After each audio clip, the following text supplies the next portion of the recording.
Hello and welcome to the One Life Church devotional series where we cover the entire Bible in 20 months. Well, here I am in the Midlands of KwaZulu-Natal, the rolling hills, the perfect setting for today's chapters, 1 Kings 12 and 13, which are set in the hill country of Israel. Now, when we read stories like this, we read them historically, they actually happened, but also say, God, what can you show me? Now, I'm going to suggest there are a couple of lessons up front before we even look at the narrative. Firstly, be careful who you listen to.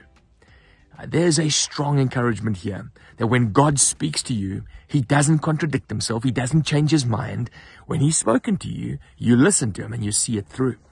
The other thing that we see here is the sinful nature. Despite God's blessing, despite God's backing, it's possible to go astray. God sounds the alarm, and that should drive us back to repentance when we make mistakes like this. But if you don't, you're going to lose your inheritance. I'm not saying you're not going to make it to heaven. You're going to lose your inheritance. And then 1 Corinthians 10 comes to mind when I read these texts. Be careful when you think you stand. Be careful when you think everything is going well with you. Be careful when you stand, lest you fall. Because, we're frail. We're human. And so this is how it goes. Rehoboam, the son of Solomon, is made king of Israel. Jeroboam, remember Solomon's head of labor, was in exile in Egypt. He hears Solomon's dead. He comes back to Israel. The people say to him, you know us. You were in charge of us. Go speak to the king. The rules that his father put on us were onerous. They were terrible. So this audience happens. Rehoboam, the king of Israel, says, give me 3 days. In those 3 days, he talks to the elders. He talks to young advisors. He follows the advice of the young advisors and he says, come. Let me talk to you. You think my dad was bad? You see nothing yet. He whipped you with whips. I'm going to whip you with scorpions. Well, the people didn't like that. So they said, well, we're not being with you anymore. So he sends out a new head of labor. They stone him. They kill him. And then he musters up 180,000 troops in Judah to go and suppress the insurrection. And God says to him, don't you do that. I'm not with you if you do that. And so he goes home. Now, the attention then switches to Jeroboam because the people make him the new king of the rest of the tribes of Israel. So now the kingdom is divided. You've got Israel under Jeroboam, which is all the other tribes, and then you've just got one tribe, Judah, under Rehoboam, the son of Solomon. So Jeroboam establishes his kingdom. He builds a fortress, a Shechem, which is in the hill country, like this. Good vantage point. He seemed to be worried. There's many clues that he was very worried that he was going to lose the kingdom. Why? I don't know, because God had said, I'm going to give it to you. He said, and God had promised him. He said to him, if you follow me wholeheartedly, it's yours. You're going to rule it.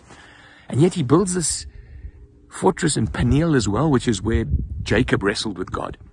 And then he gets paranoid about people going to the temple, because the temple was still under Solomon's son, Rehoboam. And so he says, okay, I tell you what I'm going to do. He makes 2 calves, golden calves, and he puts one in Dan and one in Bethel. He institutes priests and sacrifices and festivals, counterfeit worship. He said, God, we don't have that today. Anything that takes people's hearts in the place of Jesus, anything that takes people's attention and their adoration and their ultimate sacrifices, that is idolatrous. So he sets that up for a nation.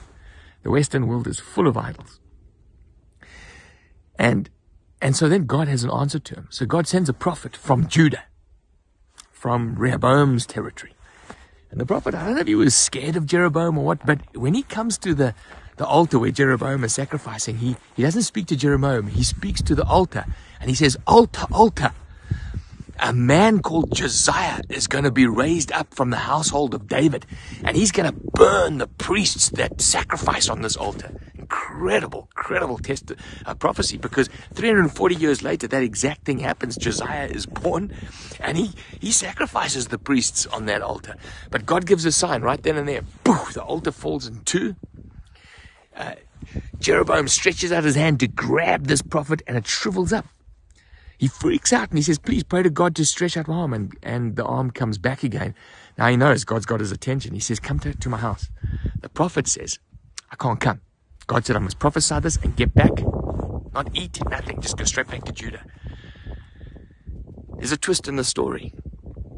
As he's going back to Judah, this young prophet, an old prophet, goes up to him and says, come home with me. The young prophet says, God told me not to. This old prophet lies and says, angel came to me and said, you need to come. You're hungry, you're thirsty, I'm going to look after you. And as the young prophet is sitting in this guy's house eating, the old prophet, whether he had a word from God or whether he had a twinge of conscience, he says, you stupid. You've defied God. You've disobeyed God, and it's going to result in your death. And it does happen. A lion kills him on his way back to Judah. You say, God, what is that? How does God allow a messenger of his? Well, God's very clear that he doesn't contradict himself. He doesn't change his mind. When God speaks to you, you see it through. Sober chapter. Trust God speaks to you.